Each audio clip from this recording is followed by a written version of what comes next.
Dans le monde, il existe deux types de virus bien distincts. Des potentiellement mortels, comme les virus biologiques, la grippe, les rhinovirus ou ce cher coronavirus, et les virus informatiques, qui normalement ne sont dangereux que pour du matériel informatique. Et si je vous disais que les deux peuvent être en quelque sorte mélangés? Quoi? Mon PC peut choper un rhume? Non mais plutôt que des virus ou des attaques informatiques peuvent avoir des conséquences macabres. Bonjour à tous, c'est Deru et bienvenue pour un nouveau DeruTech. Dans la série des sujets de vidéos Je plombe l'ambiance, mais j'existe donc je mérite qu'on en parle, parlons des attaques informatiques, quelle qu'en soit leur nature, qui peuvent mettre en danger des personnes, ou ont mis en danger des personnes, voire même ont causé la mort de personnes. C'est pas possible, on n'est pas des robots.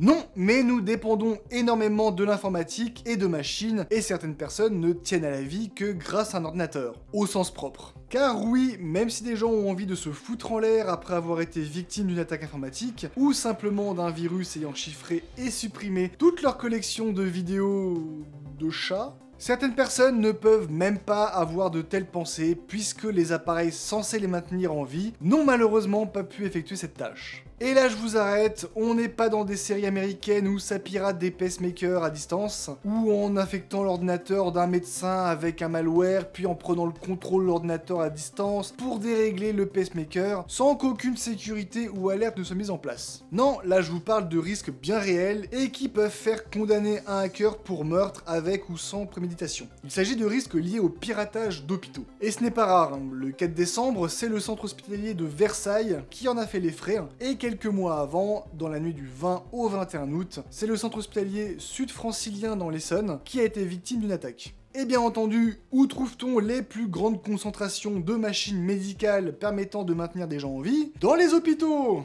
Étonnamment, la sécurité informatique des hôpitaux en France est très loin d'être à la hauteur, bien qu'en 2021, 1 milliard d'euros a été promis pour lutter contre le piratage informatique. Le problème c'est que 1 milliard pour tous les hôpitaux de France, bien que je pense que ce milliard soit plutôt destiné à la lutte des forces de l'ordre pour traquer les pirates et empêcher d'autres attaques, c'est loin d'être suffisant. Et avant même de penser à lutter contre les hackers, il faudra penser à mettre à niveau les infrastructures informatiques des hôpitaux, puis à mettre en place des outils de sécurité, qu'il faudra maintenir à jour, non parce que pas mal de personnes oublient ce petit détail, et mettre en place des équipes informatiques formées à la sécurité.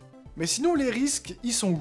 Parce qu'a priori, il y a déjà eu plusieurs hôpitaux en France qui ont été piratés, et personne n'est mort. Bien que dans les centres médicaux, on trouve de nombreux appareils vitaux, comme des respirateurs, des appareils de dialyse, d'autres pour la circulation extracorporelle du sang lors d'une opération du cœur, et sûrement encore des tas de machines. Il y a des équipements moins vitaux, comme de simples alarmes. En 1998, entre la vie et la mort, et sous surveillance informatique, une femme est décédée sans qu'aucune alarme n'ait alerté l'équipe médicale. La cause? Son époux aurait désactivé les alarmes à distance depuis son ordinateur. Malheureusement, son acte a également entraîné la mort du voisin de chambre de sa femme. Plus récemment, en Allemagne, en 2020, suite à une attaque informatique, l'hôpital universitaire de Düsseldorf a dû évacuer des patients vers d'autres hôpitaux, et c'est dans l'une des ambulances qu'une patiente en état critique est décédée. Mais pourquoi ces attaques ont lieu? Si on exclut l'exemple de 1998, les hackers ne sont pas des tueurs. Pourquoi prendre de tels risques? Parce qu'ils savent que les équipes médicales et les autorités ne prendront pas de risques pour les patients en les déplaçant vers d'autres centres médicaux, voire même en payant des rançons pour reprendre la main sur les équipements de l'hôpital rapidement. Et si en passant, les hackers peuvent récupérer des données personnelles des patients pour les revendre après? Sauf contre des accusations de piratage, de vol de données et d'extorsion, et une accusation d'homicide involontaire ou par négligence, en plus du piratage, du vol de données et de l'extorsion, la peine n'est pas la même. Maintenant que je vous ai raconté ces histoires, je peux comprendre que vous ne souhaitiez plus vous faire hospitaliser. Mais il faut aussi savoir que les infrastructures et la sécurité informatique ont bien changé depuis 1998, et que les attaques actuelles sont beaucoup plus poussées et pas à la portée de n'importe qui. J'en avais discuté avec un collègue qui avait travaillé pour les services informatiques des hôpitaux, et il y a du mieux en termes de sécurité, mais ça n'est quand même pas la priorité d'un hôpital. J'espère que cette vidéo vous aura plu, si c'est le cas n'hésitez pas à vous abonner, à lâcher un pouce en l'air pour me soutenir, à mettre un commentaire et à me suivre sur les réseaux sociaux. Sur ce, je vous souhaite une bonne nuit, bonne soirée, bonne journée, et surtout n'oubliez pas, la sécurité est l'affaire de tous. Ciao!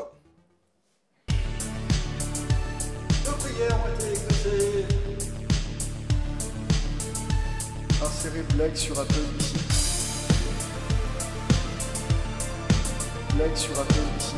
Bon, c'est bon, ça va, on a compris.